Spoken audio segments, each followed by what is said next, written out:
What's up, everybody? It's Wednesday. It's Co-Main Event Podcast Patreon live chat day, although today, a little bit of an unusual live chat since I had to be out unexpectedly Monday and Tuesday.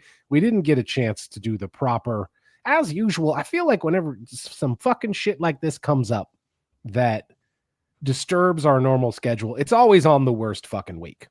It's never like a week in the middle of December where there's no UFC shows for 10 days, right? It's like the Tuesday after the first pay-per-view PLE on Paramount Plus and the week before the next one, right? Like it would have behooved us, frankly, to do the proper yesterday, but we didn't get the chance. We're back today, live chat. We're going to talk about UFC 324. We're going to take your questions. Thanks to everybody who showed up in the comment section to put those in over on the Patreon page. And I think our plan is to just put this out for people for free so that all the little co-maniacs out there who are drying their eyes because there wasn't a proper yesterday, it'll give them a little something to wet their beak on. Yeah, and they can see this is what the live chat is like. You've heard about it. You've heard the rumors. You maybe been a little curious. Not curious enough to sign up for the goddamn Patreon, even though it costs hardly anything at all. It's couch cushion money. And now you see, you do not know what's coming on the live chat. That's the thing. We don't know what's coming. Nobody can possibly predict the range of topics that the patrons will want to talk about.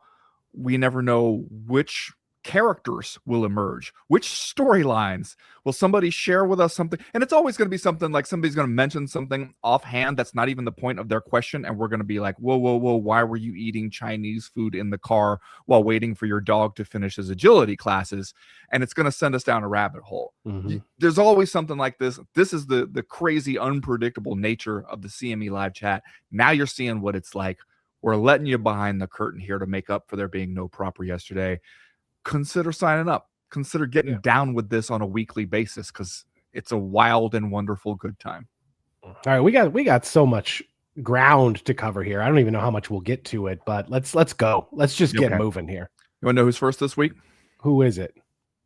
It's this son of a bitch, Cody Bernson. Cody Bernson. You know what? Count on Cody Bernson to sweep in on a big week and take the top spot, right? To reclaim the top spot. And he's going to do a little bit of gimmick infringement because he's going to start us off with a quote. Uh-oh. I'm going to read it to you now. When I was in the joint, I used to think about the good old days and friends, family, good times. When you finally get out, you look around, you realize the good old days were not really that good. Dwight Manfredi, Tulsa King. So we're really kicking off the Paramount era. Even here on the CME live chat. Cody continues. So this week, PFL decided to do something that MMA promotions do when a bunch of executives leave the company. Release rankings. I'm going to list the heavyweight rankings. One of them is going to be fake. Chad, I want you to figure out the fake fighter. Okay. Champion, Vadim Nemkov. Okay, that's a real fighter. 1, Renan Ferreira. Another 2, real fighter. Oleg Popov. 3, Dennis Goltsov. 4, Linton Vassell. 5, Rodrigo Nascimento. 6, Sergey Bilisteny. 7, Slim Trabilsi. 8, Puya Ramani. 9, Abraham Badley. 10, Carl Williams. Any guesses, Chad? Psych, they're all real. But notice who is absent. Francis Ngannou. Another big indicator to me that he's done in the PFL. Because don't you think the PFL would have jumped at the chance to put Francis at number 1? At this point, do you see taking another boxing match or fighting again in the UFC or neither? LYBE Cody Bernson. Now, this PFL ranking shit was interesting to me. Especially because you get this email from them where they were very excited to tell us about the rankings? Honestly, it might have gone to my spam folder at this point. Wow. You're saying that when the PFL emails you, you're not like, hurry, let me open this shit up, see what they're talking about now. I get like the most random shit at this. I get fucking releases from Monster Energy now. Just like, okay, dude, Yes, I know. I know Justin Gaethje defeated Paddy Pimblett to claim the UFC interim lightweight championship at UFC 324. I do know that. Thank They're you, just though. making sure. They're just making sure you heard. Yeah. Got the news, got to you. Okay, this is from the email they sent out, this press release about it. The Professional Fighters League, PFL, today announced the launch of its official fighter rankings presented by Cloudbet, officiated and administered by Combat Registry, a leading global combat sports data and rankings organization used across top MMA promotions, including the UFC. The rankings establish a baseline competitive framework for PFL athletes. Combat Registry, an independent administrator of the PFL rankings, oversees vote collection, tabulation, and publication. Rankings are determined by a panel of MMA journalists and industry experts who cast ballots following each PFL event, with updated results published as part of each rankings release. The process operates independently of the PFL, with rankings determined solely by panel voting administered through Combat Registry. Now that jumped out at me. I went to Combat Registry, their website. First of all, there's not a ton going on that website. Doesn't seem like it's exactly being updated super often, but I go to that website. I'm trying to look for information. Who is on this panel? Mm-hmm. There's an About Us section. Nobody's name really appears anywhere. But there's a contact. So I email their contact and I say, hey, I'm just curious. Who's on the panel? How'd you select them? What's the transparency going to be like? I get a response from Chris Palmquist at Combat Registry, who says, the PFL has made the decision to not disclose the voting members, as unfortunately in the past it has led to undue negative attention to the individuals or outlets. At the end of the day, rankings are somewhat subjective, and we want to allow our panel the freedom to rank as they see fit without having to be harassed and or criticized for doing so. The panel currently consists of 15 plus media members, and we're hoping to grow that to 20 plus over the next few months. Now, I asked around at Uncrowned. None of us, at least the people I talked to, nobody said that they were even approached about this. I did a little light polling just of other MMA media people I know. They said, no, we're not on it. So who's on it? And even the UFC's rankings wouldn't necessarily have too many notable names. True, but at least then that tells you something. Because the thing is, like, when you come up with this thing and you say we have an independent rankings panel and it's made up of journalists and industry experts, you're trying to get an air of authority, right? That's why you do that. That's why you frame it that way, is you say, like, we have experts like with an authoritative take on this thing who know what they're talking about. They provide us the rankings. We will not tell you any of who they are. Which, he says Combat Registry says is the PFL's decision. But it also means, like, okay, so then do you want that authority or not? Because if you're not telling us anybody who's on it, if you're not seeing, like, how they vote, anything, what's the point of doing it that way? Why not just say you're coming up with your own rankings?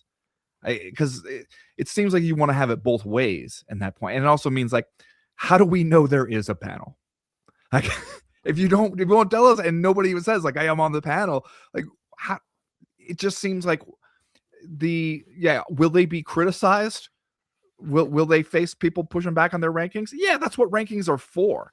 PFL should kind of welcome that, honestly, because I would think if you tell me there's people out there who, without having to consult a list every time, can list 10 people in every PFL weight class, I go, well, shit, they must be authorities on it, because I can't. I couldn't sit here and do that for you. So it's a little strange to me that you do it this way. And it is also, like Cody points out. Wrap it up.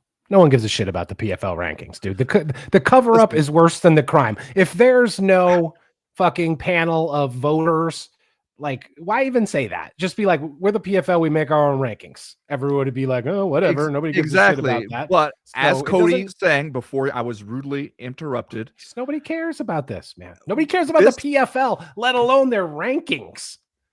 If you'd let me get to the fucking point, you'd hear me say, we're 10 minutes into the show. We would have been 8 minutes in before. I can see you're getting mad now. This motherfucker gonna no-show a podcast, and then he's gonna roll up in here and try to direct traffic. As Cody Bernstein wisely pointed out, you see what I'm doing? I'm not looking at you. I'm doing the internationally understood gesture for wrap it up. I'm not looking at you the rest of the show. Okay. That's what's happening now. Cody is right that, like, this seems like executives are leaving. Don Davis said he's out. Everybody's going, is the PFL going to last the year? And then they're going, guess what, everybody? Rankings. And it's like, okay, that in taken in context, it doesn't seem like a great sign. It seems like this is as bad a sign usually as changing the fighting surface. That's the other way you know that an organization is in trouble, is when they're just like, guess what? We fight in a pit now. We fight in a hot air balloon. We fight in the backseat of an Oldsmobile. Like when they start doing shit like that, it means like we're desperate. We're trying to do something. We're trying to shake things up. Like somebody was asking me today about like Usman Nurmagomedov, where they're like, his contract is almost up. And it's like, I mean, even if the contract wasn't almost up, is there going to be a company that holds any contracts in 2027? Because it doesn't seem like we're headed in a great direction. No. You know what I'm saying? My only comment is that I felt like I was doing really good. I had heard of most of those heavyweights through like 6 or 7. And after that, any one of them could have been the fake guy. I'm going to be honest. When he hit you with Slim Trabilsi, I was like, yeah. Come on. That is a 70s pimp. That is a character in a blaxploitation film. That is not a PFL heavyweight. But I was a little bit fool me. I was a little bit like Cody Bernson is a sly motherfucker. So maybe he's trying to throw me off with Carl Williams or whoever the last guy on the list was. But Carl Williams, I feel like I've heard of Carl Williams, right? Like heard of Carl Williams. Okay. This one, I'm going to go to York Gaskins, who claims he would have been first, but Patreon's notifications flow fucked me. Hey, fellas. I've spoken at some length about my experience watching UFC pay-per-views in movie theaters for the last 3 or 4 years and how it's one of the most pleasurable ways to watch the UFC. I've been very curious to see how the Paramount Plus era was going to impact this experience. Who's going to pay $27 to watch something they could watch for less than $10 a month in their own home? It was a fantastic alternative to paying $80. Ever since UFC 300, I've noticed these events at theaters have been sold the out, except for the Jack versus Bilal fight. Awesome vibes every time, too. As the unofficial, unsolicited, and unsavory watching theaters at the as the UFC correspondent for the CME, I felt obligated to give an update. I took a look at tickets online at the start of last week, and there was a block of 5 already reserved. Clearly, 5 buddies who just love watching the UFC together in this setting. As of 6 p.m. on Saturday night West Coast time, 2 additional seats had been reserved, separately, not sitting together. So there is no freaking way that AMC made any money off of this one. It makes me wonder if they signed a multi-year deal and then had the environment shifted underneath them. Unheard of, right? Also, I think we just saw how they're going to monetize these premium live events. Want to hear what the corner is saying or see walkouts or just generally not get inundated with ads? That'll be $10, brother. Also, thoughts on Irvine Welsh? I love Train Spotting and credit it with always knowing what Paul Craig is saying. But did you know there is a prequel, a solo Begbie novel, and 2 sequels? I just finished the last one, Dead Man's Trousers, and could not put it down. Have a great rest of the week. So you didn't think we were going to be talking about Irvine Welsh novels by the end of that? I thought we'd be talking about UFC 324 since it just happened. Okay. The thing about, are you saying if I pay for the next tier up, because I know that they say that one is without ads. I did wonder, does that mean no ads in any form? Because it seems like that's a very different UFC broadcast. There's no way you can take out all the ads. I feel like I signed up for the top shit on Paramount Plus because we're not paying for it, right? Like the only reason for us, you and I, to have an LLC around this podcast empire that we've built is that it can pay for shit like that for us. So I'm almost positive that I signed up at the top tier of whatever Paramount Plus was offering us, and my UFC 324 was just as full of ads as everybody else. Okay, interesting. And then I saw Dana White afterward be like, "Oh, these fucking guys got to make some money too." Just like, yeah, wow, but dude, okay. Don't say the quiet part out loud. If I was Paramount, I'd be like, "Wait, what is he saying?" When you go to watch Landman, do they hit you with 3 minutes of ads before it starts, or do you just go straight into Landman? I believe I go straight into Landman. Okay, that's interesting. But still, we're watching Mobland. We're watching Mobland for doing the damn thing this week, so I'll pay attention. I'll pay a bit closer attention. But when you were watching UFC, you're saying like you still had the corner work interrupted by ads, you still had the walkouts interrupted by ads at times, like all that. I definitely saw the corner work in the Gaethje Pimblett fight. I saw some of it. You didn't see it like sometimes interrupted by ads and then they come back in. It's possible. I don't know. I remember as I was watching it being like, oh, I see. Feeling like a dupe. I remember watching it and feeling like a fucking dupe for being like, oh, of course there's a shitload of ads on this thing. Like, why did I not foresee this?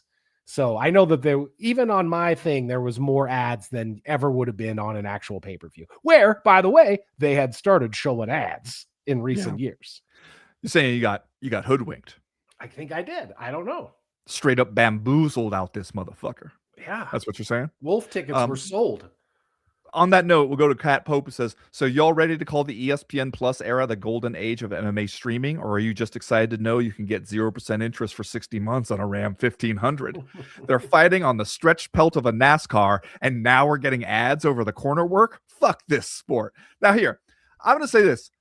When Dana White said his thing about like, yeah, they got to make some money, I was honestly like, yeah, he's not exactly putting a deft touch on it. There's not a lot of subtlety to his spin on that one, but maybe this is just me being the dude who still remembers back when, man, you couldn't buy a pay-per-view if you didn't have a cable subscription. And I didn't have one of those while I was in like college and grad school. So I'd be trying to find a sports bar where I could go watch it.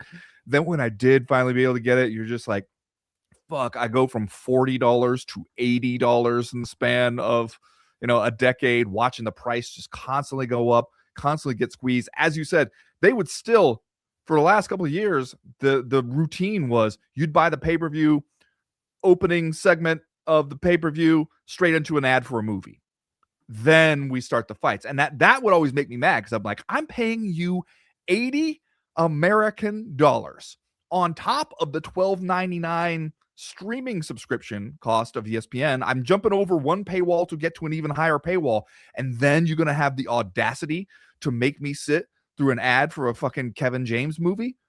And so now when we go to $8.99 for everything, I go, shit, go on. Throw up your ads, brother. I don't give a fuck. I will mute the hell out of them when I need to.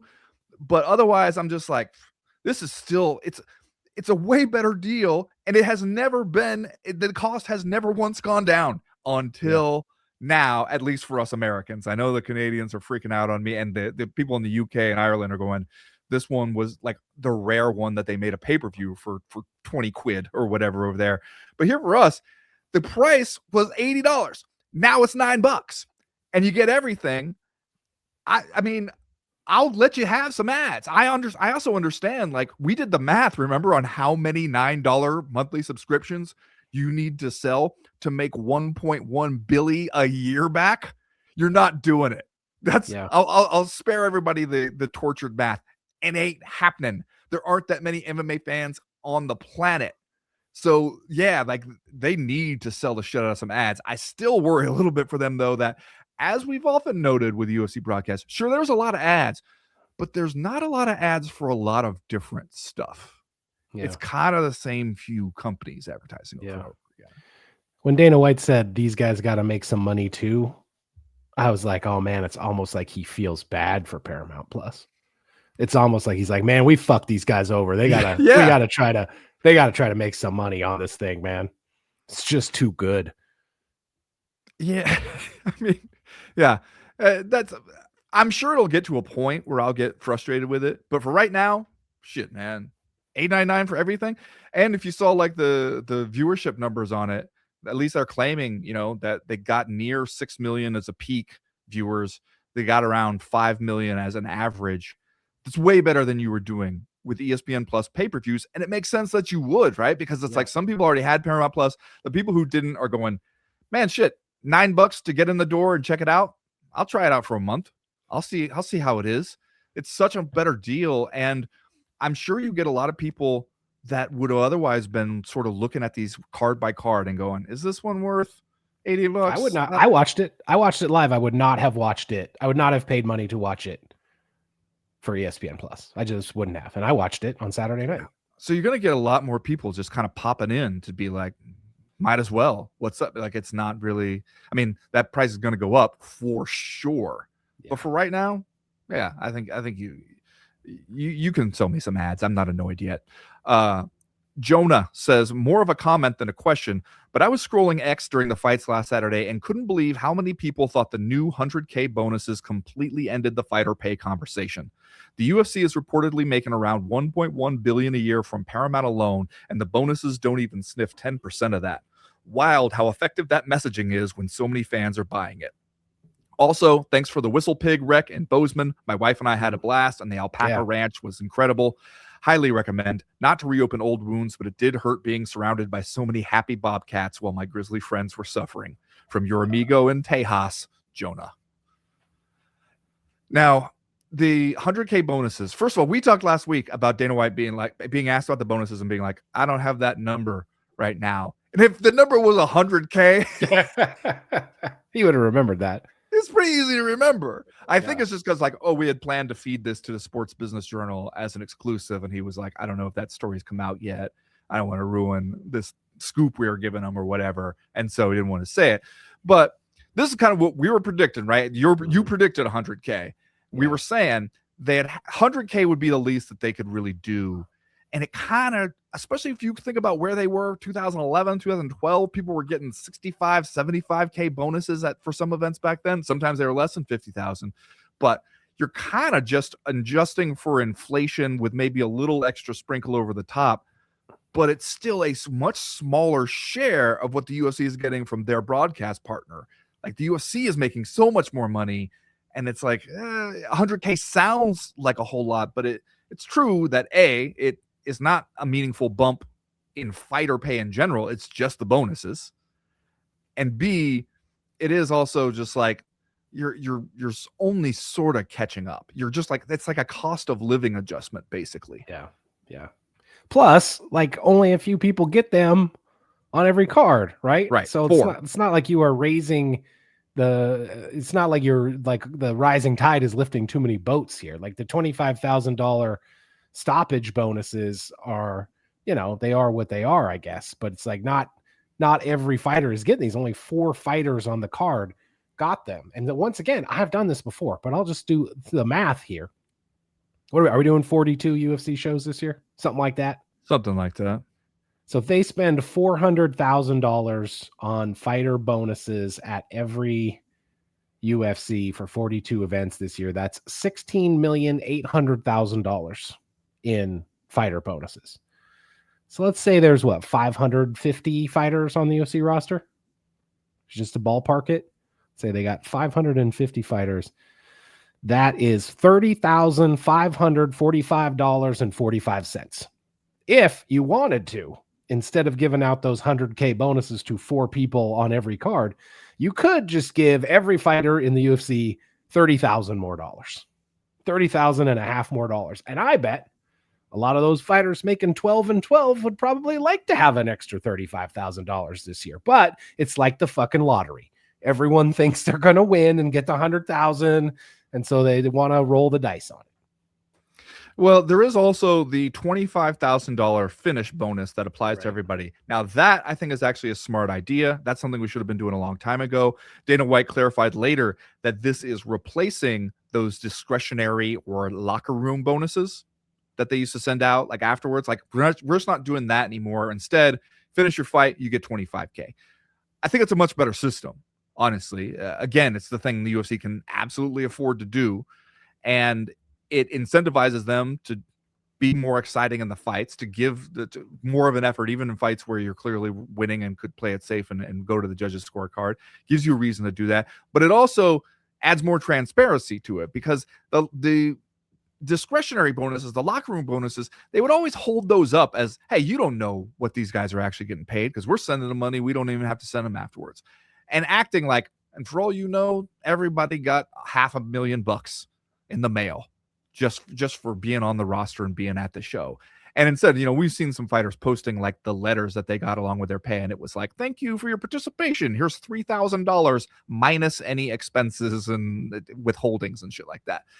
And so, you know, it wasn't necessarily a lot. This way, you know, you see a guy, he goes out there, he gets a knockout, he gets 25K extra. And so it's like that's smart for the UFC, gives the fighters reason to fight in a more fan-friendly way.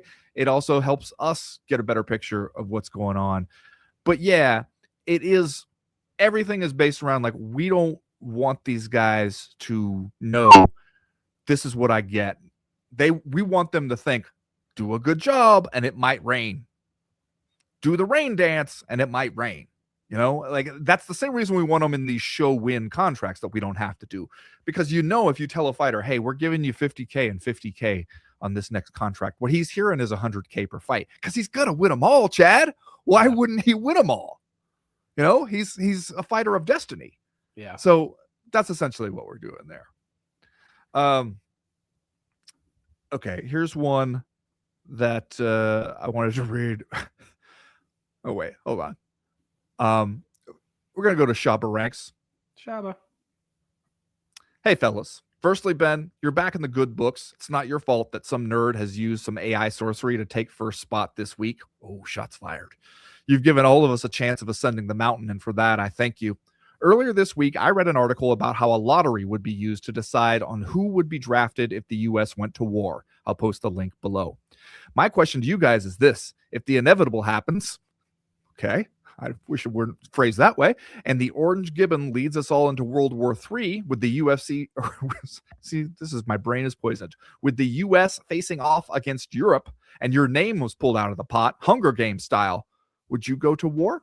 If not, what reason would you give to not don the khaki fatigues with the red, white, and blue insignia? Back to loving you guys both equally, Shaba. All right, 26 minutes in, no UFC 324 talk yet. What? We've talked several things UFC 324. Not the actual like fights. I mean, we're too old. We probably wouldn't get drafted because we're both damn near 50. So if they're taking us, things aren't going well on the front. Let's just say that. I would be more worried about my kids, honestly. Like, you know, if we're winding up in a quagmire that goes on for 8 years, I got a couple of 18-year-olds over here at my house. So that's more my worry. And that is, if you stop and think for a moment of like, would I send my child to war to, you know, for these specific people, right? Yeah. I don't know how you say yes, but I also like you're leaving the country, I guess, if the answer is no, right? If you can even still get out. So it's a tough one, man. Tough question. Yeah. Well, I mean, especially if you're saying that we would go to war against Europe, like the whole of Europe, like NATO versus the US, essentially. There's no way that happens, at least under the current structure of like, you know, geopolitical standings where we are the good guys. There's just no way. Yeah. We would have to be the bad guys and the aggressors. And that, yeah, I'm not going to war for that. I will leave the country for that. I might go join the other side for something like that, because there's just no way. That's the thing. I mean, you know, I know how people love to hold up this sign at like protests where they're like, hey, have you ever wondered what you would have done during the Holocaust? You're doing it now. And that, I'm sure, seems excessive to people, or seems like way exaggerated, but you are finding out something. Because it's like, already the shit is being pushed. Yeah, sure, it ain't there yet, but you are finding out. What would you have done? Would you have been like, I'm just going to keep my head down and keep going to work? Would you have been like, I'm pissed off about this stuff and I don't care if it gets me in trouble, I'm going to say it? You know, would you be out there in the streets? Like, you're finding out some stuff. And so I do think, like, if you try to imagine yourself in a situation where it's like, all right, fucking Denmark, here comes the pain. Yeah, man, I'm not suiting up for that one. I don't care what I have to do. I'm just not doing it. Connor Walsh says, hey guys, do you think Dana was actually pissed off Justin won the belt, as seen when he wrapped it around his waist? Or are we seeing what we want to see? People love to do this. They love to look at Dana White's facial expression when he wraps the belt around and be like, I don't think he's enjoying much of his job generally. So like, It's just how his face is now, man. Just how his face is. Like, he just looks that way. I don't. If you're the UFC, are you mad that Justin Gaethje's the interim lightweight champion? I'm not. I mean, that's fine. Totally fine. I don't think they're mad about it. I do think they would have preferred for it to be Paddy Pimblett, right? Because like they put this on for $20 in the UK. They thought, here's one. We can't usually charge for these, especially it's tough to charge from.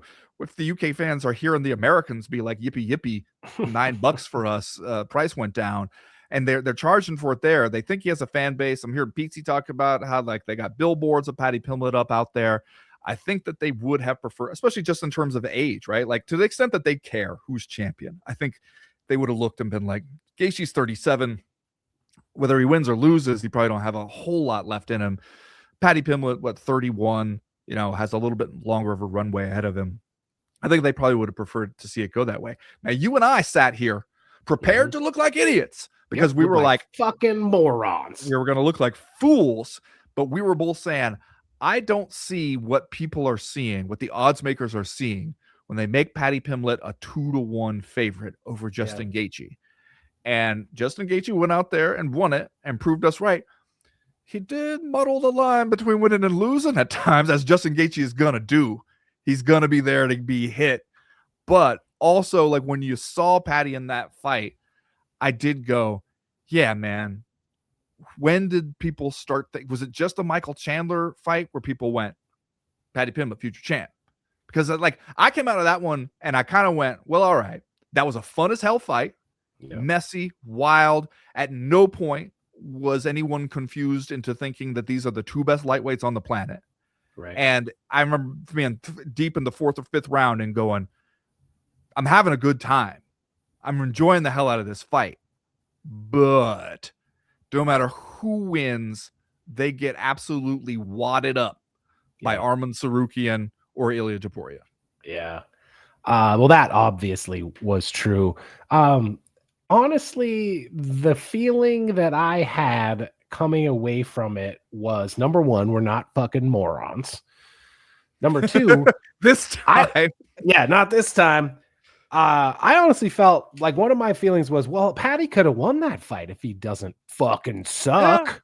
Yeah, he could have. Like if he was a slightly better fighter, he could have won, because Justin Gaethje wasn't out there looking like Ilia Topuria, as you said, or Arman Tsarukyan. He was looking at like kind of old Justin Gaethje, who had clearly decided. It kind of seemed like Justin Gaethje had decided, like, if this is my last one, I'm going out Justin Gaethje style. It kind of felt to me like that's what he had decided, because he, in the several of his fights that we had seen leading up to this, he had fought somewhat smarter, right?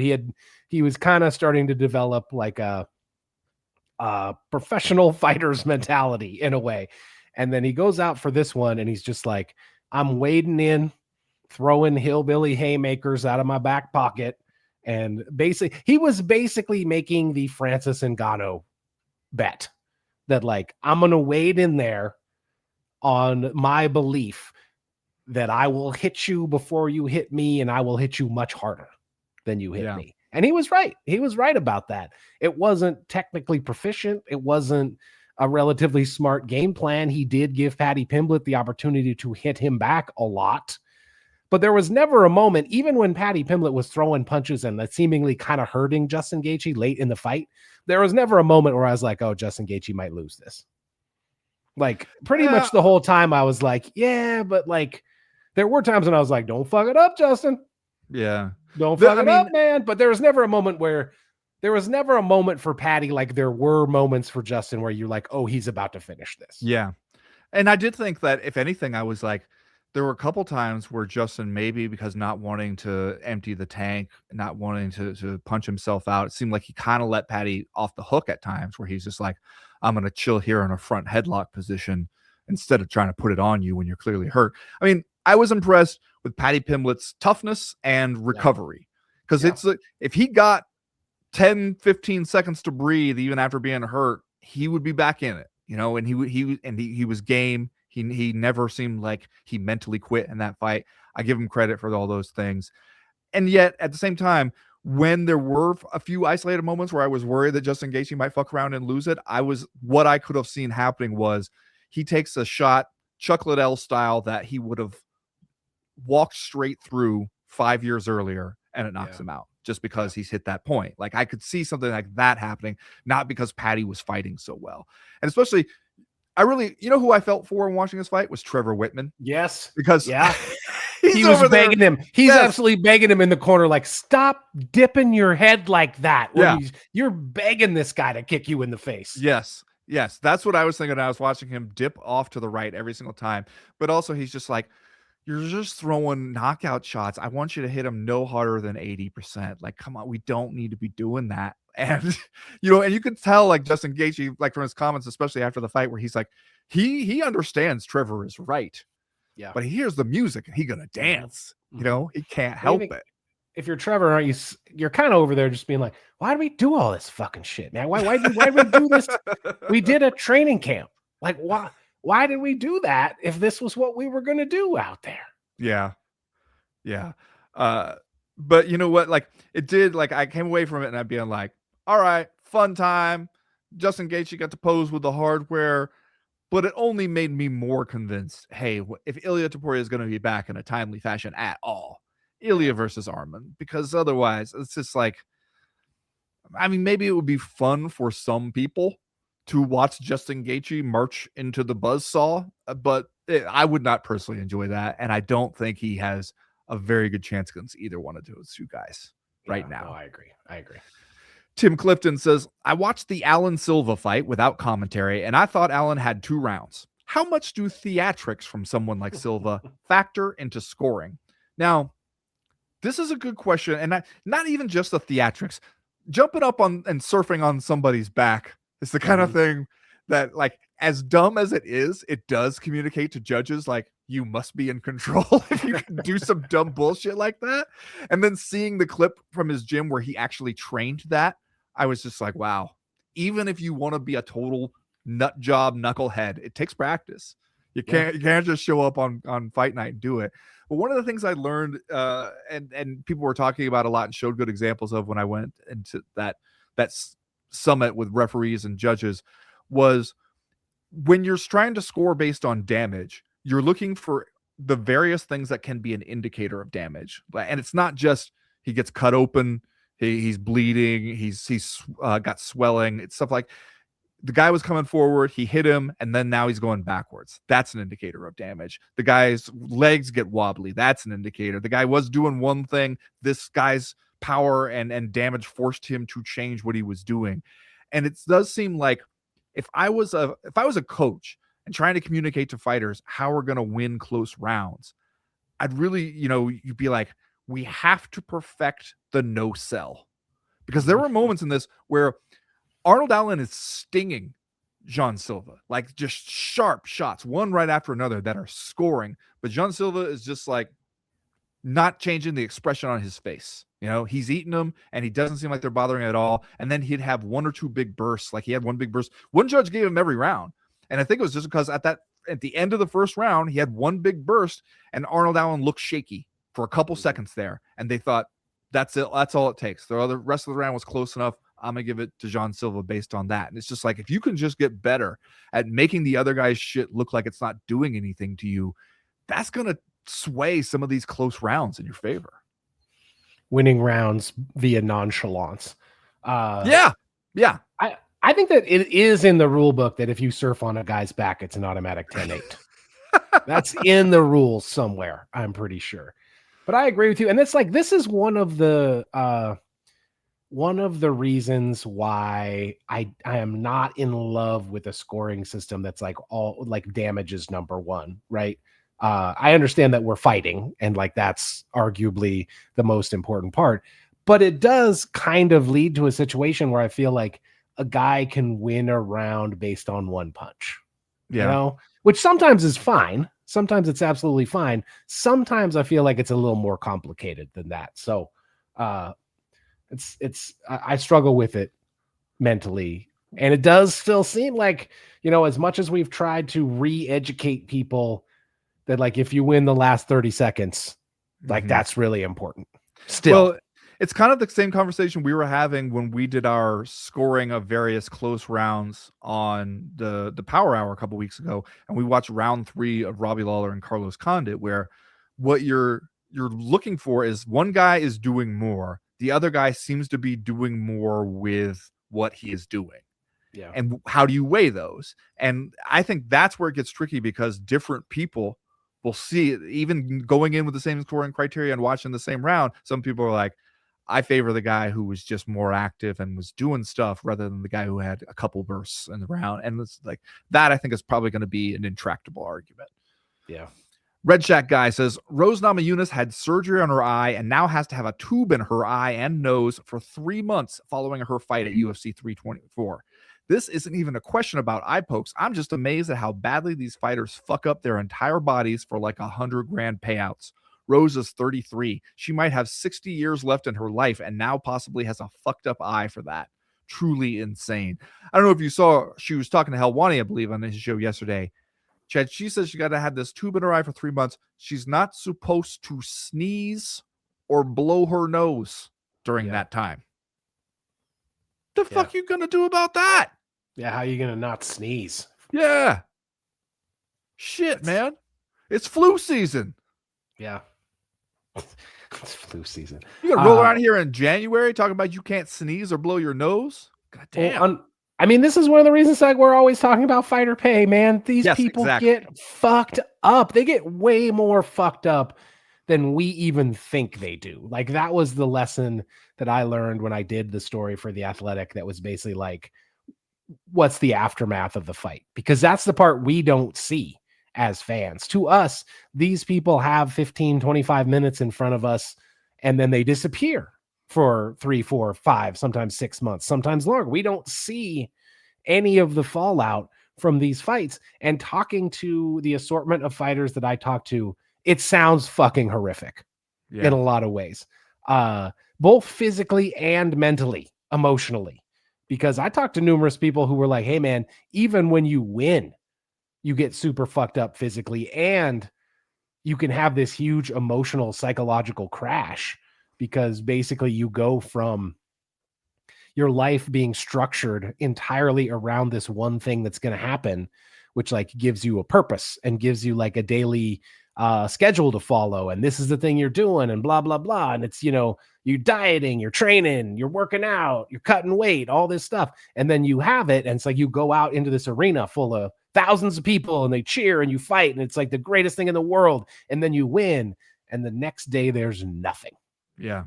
And that's a long stretch of having nothing. And a lot of people talked about this like emotional boom and bust roller coaster of being a fighter. And some of the guys I talked to, I can't remember who it was now, some guy who was in the UFC for a while, but was not a major player. But he was telling me about like the fight that he got most fucked up in was a fight that he won. That it was like a 5 round. It was like a title fight, right? And he couldn't close his hands afterwards. That guy? Yeah, it was a title fight in like LFA or one of these like smaller organizations. He was like, I won. It was a 5-round decision. And like the Monday following the fight, I had to get my wife to put my shoes on and tie them for me because I couldn't do it. He was like, his words were, my hands were swollen up like lunch boxes, is what he said. So like these guys get fucked up, man. And I just want to say, most of the time for a lot less than $100,000. Yeah. Yeah. That's former champ money for Rose Namajunas. Yeah. Big Warren Dog says, with the massive snow and ice storm on the Beast Coast, I find myself stuck at home with an awesome 5-year-old who just wants to play with her dad while I have to do work. She wants to throw snowballs. I have to make spreadsheets.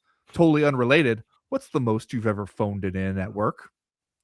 Oh shit, come on. First of all, to the first part of the question, I will say, Big Warren Dog, I don't feel like I got to tell you this. Something about the tone of your question tells me you already know.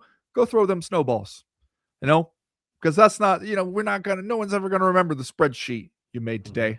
Somebody out there will remember those snowballs.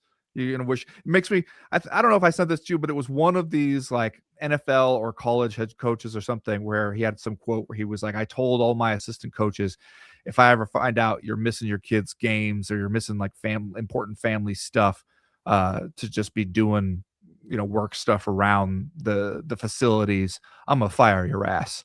Like, I don't know. Like, I hear about these people sleeping in their office, and I don't know what they're doing in there because the game ain't that complicated. And I feel, my outlook on work changed over the years in some of these regards, and I'm glad. I think I've changed for the better. For the most I've phoned it in at work was definitely when the Athletic told me, when the Athletic was winding down combat sports as a thing, where clearly they were not interested in it anymore. Our editor wasn't fighting for it at all. Nobody even noticed us, and so it was just like, well, fuck it, man. Nobody cares. I could clearly see I'm going to be laid off no matter what I do, so I might as well be doing something else. And when they told me at some point where they were like, okay, your contract comes up at this time and like, we're not going to renew it. And they even said to me, they're like, don't break your neck trying to do anything. And I tell you what, I had on my plate that story about the TV show Kingdom. Mhm. I was working on that when I got that call, and I was just like, all right, well, I'm not doing that, putting that away, and then ended up reviving it for Uncrowned at Yahoo Sports years later because I still had all those interview quotes and everything. And it's just like, at that point, you know what I did? I had just bought my house fairly recently at that time. I painted my house, painted every room on the inside of the house. It was just like, I'm not working, not doing anything for these people anymore because I'm getting paid either way, and then they're firing me either way. So I'm painting this fucking house. Yeah. I didn't even realize how bad I was phoning it in at my current job until my two immediate superiors both left. And now I'm like, wait, these motherfuckers want me to work all day? Like, actually doing stuff? Going to meetings? Dang. Yeah. How dare they? Yeah. It's Don't they know you got a fucking podcast to be on? Well, clearly I'm still doing that, but like, I don't know. It was a rude awakening. Let's just say that. I also, speaking of that, no one will remember that spreadsheet. I always think of the Jack Donaghy joke in 30 Rock, where he gets offended by something. He's like, Lemon, I'm 3-time winner of Meetings of the Year. I've been on the cover of Meetings magazine like 5 times. So you never know. Maybe one of Big Warren Dog spreadsheets is going to win Spreadsheet of the Year. I loved being like 19 and having a night job at the mall, where like, if you weren't fucking around, you were doing something wrong. You know what I mean? Like, that's what that job is for. You want to make a couple euros, but you're also just going to be fucking around pretty much all the time. So I phoned it in pretty hard as night manager of Greek Euros Cafe. Brian Shea, the All Things Nintendo podcast, says, as someone who has lived in Minnesota for the last 11 plus years, I've watched and experienced the terror being inflicted on our various communities firsthand. This type of stuff isn't just disruptive and destructive to communities in the moment. It sets entire families down the path of generational trauma. It sets local economies into free falls. Just ask any local business owner. And above all, it aims to break the spirits of those who would resist. But despite the evil that has descended upon my home, I've found more and more reasons to be hopeful. The community has rallied and shown up for one another in ways that have continually blown me away. Outside of the protesters and lawful observers, I've seen my fellow Minnesotans hosting charity live streams, running grocery deliveries for vulnerable members of the population who are afraid to go to the supermarket. And there's just a general sense of we're all in this together. It's an inescapable reminder that though the shadows may be darker than I can ever remember, they cannot exist without the light. I've never been prouder to call Minnesota home, and I have a feeling that by the end of all this, I won't get blank stares the next time I'm abroad and someone at a bar asks what part of the U.S. I'm from. No question, just sending love to everyone except ICE, this administration, and anyone who supports either. I also wanted to note Brian Waters, who says, I like sports. I coach soccer and I'm an avid fan of all things competitive. On Saturday, I was coaching in a tournament down the street from where the state execution took place in Minneapolis. I've never cared less about sports and more about getting the 7 to 9-year-old diverse group of girls I was coaching home. We are tired, but never tiring up here in the Twin Cities. Please continue to keep us in Minnesota in your prayers and your good vibes. If you want to financially support anyone up here doing incredible work, please know that Lavina Church in Burnsville, Minnesota is on the front lines. They're organizing food, toiletries, and other necessities and having volunteers deliver items to the doors of families afraid to leave their houses. I feel weird putting this out there in public, but they are posting their work on social media. Here's a link to support them if you'd like. As always, resist fascism. We will win.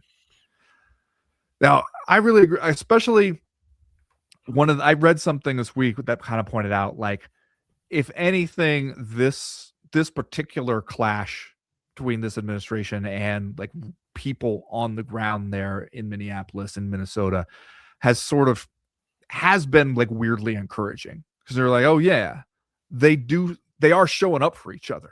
You see that, like you see like that community really coming together. It's awful that this is the thing they have to show up against, and the thing they have to defend each other from is their own fucking government. That's terrifying and awful, but it is like weirdly encouraging, because it does remind you, like, yeah, as dark as this chapter of American history seems, it is showing you that there are people out there who are still feeling like they're in it together and willing to put a lot on the line in order to help each other. Yeah. Yeah, it's if you got some money, follow that link in there, because maybe it's the most we can do from this distance, but it is. I don't know, man. You just watch the videos and stuff, and it is kind of harrowing. But you're right that it seems like Minnesota has been being awesome this whole time. Frankly, Yeah. like seeing the videos of like even the local politicians, the mayor, the police chief, all of them kind of responding to it in a way that you wish the national politicians would have responded to it fucking 10 years ago, right? Yeah.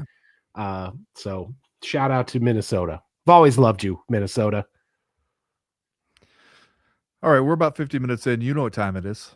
It's Tracy time. Tracy Dickinson writes, guys, the following is something I used to be very excited to say on Fight Week, but now it kind of gives me an uneasy feeling. Those words, of course, are Tai Tuivasa is fighting this week. Insert uncomfortable moment of silence here. Our guy is currently on a 5-fight losing streak and hasn't won in almost 4 years, so that doesn't feel great. But good news, there may be a small ray of hope. For one, Tai has been training with Cyril Gahn, so that seems promising, as long as they don't go over eye-poking techniques. And he announced that he stopped drinking beer during training, and he's been eating blueberries and eggs. Blueberries and eggs! I mean, that sounds like the breakfast of champions. My only hope is that if he does win, he still does his celebratory shoey, because it wouldn't feel like a Tuivasa win without it. And if he doesn't, his Barbie Girl walkout will remain in my heart forever. Godspeed, Tai. Now, I don't want to burst Tracy's bubble here, because first of all, Tai Tuivasa is on a 5-fight losing streak, somehow still ranked 12th, Chad, in the UFC heavyweight division. But he's here up against the big homie, and by big homie I mean the 6'8", Allison Teixeira, 26 years old. He's coming off that TKO loss to Derek Lewis, who was still good as of last July. Did not look great at all on Saturday night, but that was his first career loss. And doesn't it seem like the UFC very intentionally booked him into this as a bounce back fight? Oh yeah, 100%. No question about it, right? Tai Tuivasa going off at plus 275 at this moment. So, not as bad as it could be, but still approaching 3-1. Yeah, I mean, it just like, I like having Tai Tuivasa around. Fun guy. I would like to see him continue doing Tai Tuivasa's stuff, but it also seems like when you look at what the UFC might have been thinking with this matchup, they're like, we think this big guy gonna be somebody. Let's get him in there against somebody he can beat, somebody with a name. And unfortunately for Tai Tuivasa, I think that's going to be him here. Do you, without looking, do you have a sense of how old Tai Tuivasa is? 32. He is 32. That's a good guess. Okay. I would have said like 36. Just because it feels like he's been around forever? Yeah, he seems, I don't know, it's been 32, squeezed a lot of living into those 32 years. When did he debut in the UFC? 2017. Jesus. He won with a flying knee over Rashad Coulter. Who? Rashad Coulter. Okay. He's probably ranked in the PFL right now. I don't know. He is currently 44. He's right behind Iceberg Slim in the Mhm. PFL rankings. All right, some lightning round before we get out of here. Cactus McCoy says, "Dear gentlemen, valued members of the CME universe, can we please put our attention on the new and improved fighting style Derek Lewis presented us with? Sting like a butterfly, fly like a bumblebee, and topped with an ending that resembled a botched pro wrestling finish. What else could one wish for? A helpful cat, that's what. Little Kira, known to the participants of the Pets channel on the Discord, has taken it upon herself to catch any screw or bolt I drop, so I don't have to look for it. I have worked with many people less useful. Greetings from the cat hair covered flats of northern Germany, Cactus McCoy." Now, I don't know what happened to Derek Lewis. I mean, he was seeming a little uninspired throughout. I mean, I've seen people make this criticism of Derek Lewis before, where it's like, if he doesn't win early on, and if the other guy seems like he has a good game plan for dealing with Derek Lewis, there are moments in Derek Lewis's fights where you can see on his face where he just kind of seems to go, fuck this. Yeah. You know, and this one, it seemed like he got hurt. I haven't heard like an update or anything because he came forward, he kind of slipped and fell, and he laid there as if he was going to attempt some sort of open guard, but then did nothing. Just froze. The dude is the easiest guard pass you've ever seen. Slowest fucking guard pass. Because like I thought it was so slow because the guy was like, he's not just going to let me do this, is he? I thought when I first watched it, and it happened kind of so fast, I was like, oh, he must have been knocked out because of how slowly Waldo Acosta Cortez was able to basically draw a map and then walk around his guard, right? Yeah. Like he was like orienteering, like took out a compass, found magnetic north, drew a map, took a stroll around Derek Lewis's guard, and then finished him. And so I was like, oh, he must have been fucked up. And maybe he was, but it didn't look like it on the replay. It looked like he slipped and fell down and then just laid there. And here's the thing, though. In defense of Derek Lewis, maybe kind of quitting at times in fights, probably really sucks to get popped in the face a bunch of times by Waldo Cortez Acosta when you like probably can't see the punches because he's just way faster than you. Yeah, and he's way faster than you, and he's also fighting smart. He's not getting into a firefight with Derek Lewis. He's not ever letting you pin him against the fence. He's not ever like planting his feet and staying in one spot for very long. He knows what you do. He knows what you need from him in order to give you a chance, and he's just refusing to do it. But he's also not loading up to try to knock you out. So it's like you could be there for a while of him just basically standing out there, poking you in the face with a broomstick and then being gone by the time you come back at him. Which probably feels like walking into a piece of rebar. You know what I mean? Like, it's not going to knock you out, but like, how many times do you want to walk face first into like an open door? Into like the end of an open door? But 15 times? You'd probably be like, fuck this too. You know? I'm going to lay down real slow and let this guy walk around my guard and finish me real quick. Let this guy walk around my guard while being like, this has to be some sort of trap because there's no way he'd just let me do this. The honkiest of Kongs says, here are 4 priorities of the Ultimate Fighting Championship as I see them, and I'd like you to weigh them according to presumed importance to TKO and Ari Emanuel. 1, putting on the fights that fans want to see. 2, providing revenue to shareholders. 3, maintaining a weekly 7-hour programming block suitable for the maximum possible amount of commercial advertising space.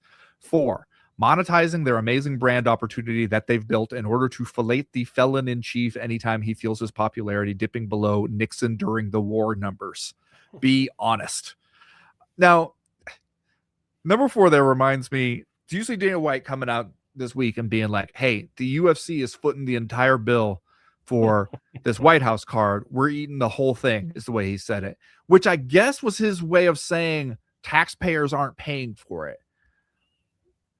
First of all, why did you even need to say that? That almost seems a little bit protest too much, because it's like, yeah, why would the taxpayers pay you guys, a multi-billion-dollar fight company, to put on this fight that nobody asked you to do except for Trump? Like, you're not doing us a favor. So why would that be a taxpayer funded venture anyway? But he keeps talking about it. He keeps saying like, the Sphere cost us $20 million. This is going to make that look like pocket change. And I keep going. I'm sure this is just my ignorance of live event production, Chad. I keep going, how? What are we spending that much fucking money on to do an event on the White House lawn? Is it all just for new grass? Is it for the security apparatus that needs to be in place? Like, we got to pay for the Secret Service or whatever? Is it just like to set up whatever temporary arena kind of thing we're going to do out there? Like, how could it cost that much? Fucking Strike Force did an event at the Playboy Mansion, Chad. They didn't go around talking about it like, hey, can you believe we're actually paying for our own event at the Playboy Mansion? Also felt more fitting to do an event at the Playboy Mansion than on the White House lawn. Yeah. I mean, I appreciate him saying it, because it's not hard to imagine a situation where taxpayers would pay for that during the this fact that he said it, though, makes me start to think you're lying. Yeah, maybe so. I mean, I assume that they will set up some ridiculous bullshit, right? Like, build a giant arch, have fucking Jon Favreau or whatever come in and do like the special effects that they use on the Mandalorian, right? They use those giant screens to make it look like you're in space, or they'll probably do some shit like that. I don't know. They'll find something to spend money on. Let's say that. In terms of actually rating the importance, money,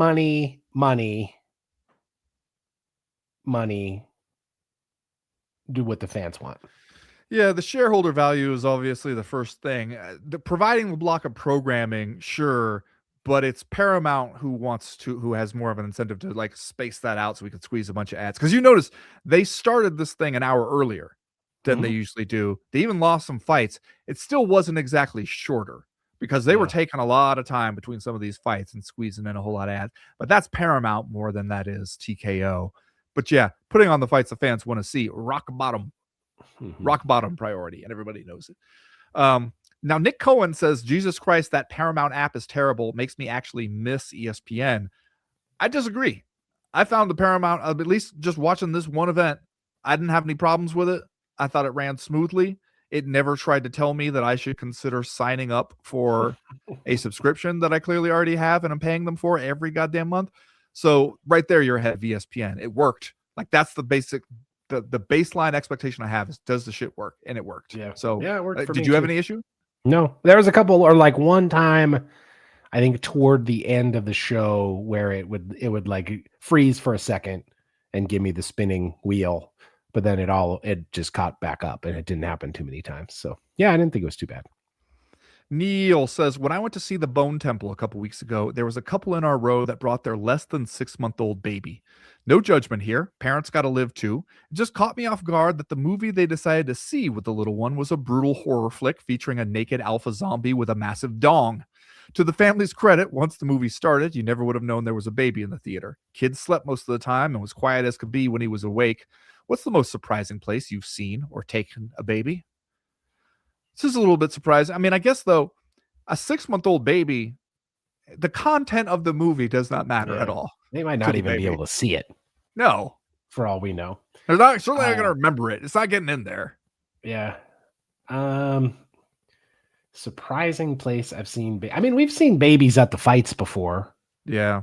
Like wearing protective earmuffs, which I'm always like, well, I'm glad at least we're doing that. Mm-hmm.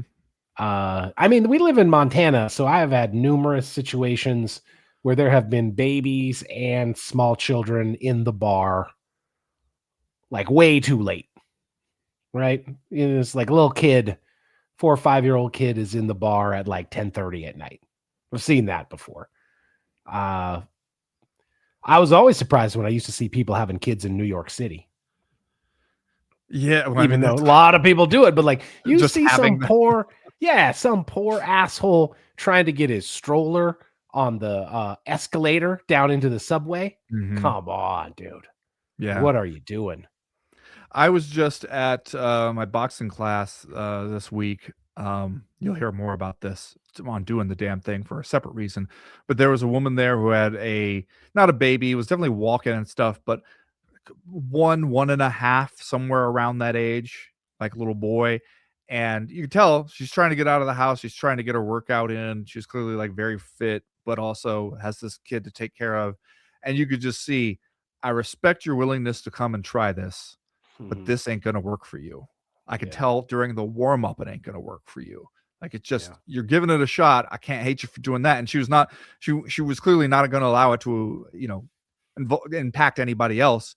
But also, it just ain't going to work. That kid is not going to just like sit in the corner. Yeah. We'll finish with this one from Trey Rhymes with Hey. Hey, fellas, there have been some mentions of the first CME meetup in Vegas, and I posted a pic that reminded me of how many of those people are still my homies to this day. It's special. This is really special. Speaking of homies and stuff that is special, I want to give an enormous shout out to the biggest of homies, the one and only TRT Tom. This amazingly generous, sweet, and fucking built, you guys, co-maniac spent at least 24 hours volunteering at the cold weather shelter that our church opened for our unhoused neighbors. They got a safe and comforting place to sleep in because of the generosity of people like TRT Tom. So thanks, dudes. If it wasn't for you guys, I wouldn't know him and the many other radical people in this community. LYAET. Hell yeah. Shouts out to big homie TRT Tom. Yeah, good for him. All right, I guess we're going to wrap it up there. We are back tomorrow with Doing the Damn Thing. It sounds like we will both have stories to tell. And in theory, we'll be talking about Mobland. Guess I got to go watch a couple episodes of Mobland real quick. Mobland. All right. Thanks for listening, everybody. We'll talk to you tomorrow and Friday. We appreciate the support. If you haven't signed up, go to patreon.com/co-main event and sign up to join the team. And as for right now, we're done.